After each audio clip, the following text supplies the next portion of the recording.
Hello everyone, it's Jamal Thomas. Welcome to the Progressive Soapbox. So, Donald Trump goes to the UN, openly threatens another country, North Korea. Calls the guy a rocket man. That's the first point. That's comical. That's funny. And essentially makes this point that America would defend its interest. That's basically what it boiled down to. We would defend our interests. Now, this comes out. This is the HuffPost. Attack on North Korea could spare allies, Secretary Mattis says. Analysts aren't so sure. So Secretary Mattis is making the case that, hey, we have military options that can spare our allies, meaning the countries that are connected and that are near North Korea. We can spare those countries any drama and still have attacking options on North Korea. This is lunacy. This is absolute lunacy. You would have to believe that they're going to hit every military target, meaning North Korea in no way gets off any option. North Korea gets hit and has no capacity to respond at all. I agree with Bannon on this point. Any attack on North Korea is immediately going to kill millions of people in either South Korea or Japan. You have options. Those options just aren't military. They're not these Herculean things where you can kind of show yourself off in that way.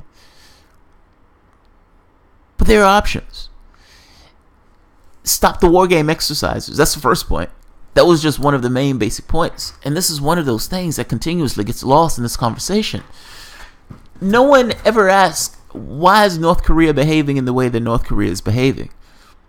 Everyone assumes that it's just some maniac. And yes, he may be a maniac. He may have a massive ego, but he's still a person. And people respond in particular ways. In their country, when the United States, at the last war, we killed, a fifth of their population.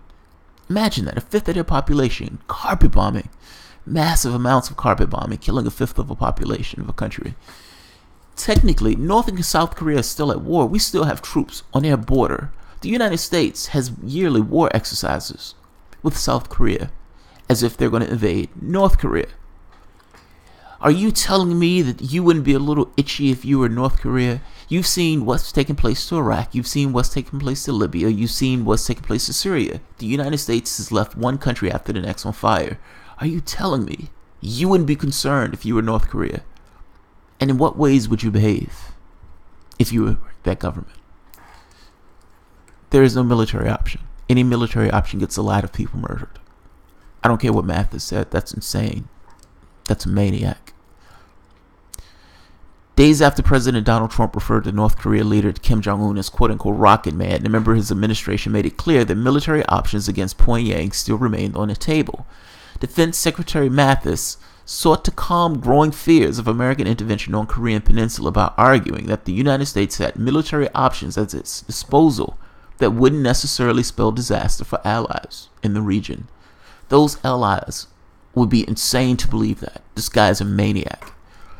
When pressed on Monday about escalating rhetoric from the White House regarding Kim's nuclear ambitions, Mattis asked during a press conference briefing in the Pentagon if there were any military strategies for dealing with North Korea that would protect Seoul, the South Korean metropolis, home of 25 million people. In a terse comment that surprised international relations experts, Mattis hinted that there were, although he refrained from elaborating. Yes, there are, but I will not go into details, he said. When asked if they might include the use of lethal force, he replied, I do not want to go into that. If such military options do exist, they are largely new to analysts studying the Korean Peninsula. That's new to anybody with common sense. That's new to anybody with common sense. That's new to anybody that has any understanding or any knowledge of what's taken place over the last 20, 30, 40, 50 years. It's amazing. Remember all the claims that were made before we went into Iraq. Remember all the claims that were made. They're going to greet us as liberators. It's only going to cost a few $1 billion. The oil that we're going to get is going to pay for the war itself. This is going to be awesome. None of those things turn out to be true. We are still in those countries. And we essentially set the Middle East on fire. This guy's a maniac. This guy's an absolute maniac. Look, the option has been on the table for God knows how long. Ultimately, the United States continuously provokes North Korea. I'm not saying the guy is not crazy. That's not what I'm saying. I'm not even saying that North Korea is awesome. I think North Korea is a fucking horrible place. I think the guy's a horrible fucking human being. But do I want a conflict in which the United States government does something that attacks a population, murders 1 million people? The answer to that question is no. If there are options on the table that prevent that, should those options be explored? If your goal is to prevent people from being murdered, then the answer is yes. I'll leave it at that. This guy's a maniac. I put the article in the bottom. Thanks, guys.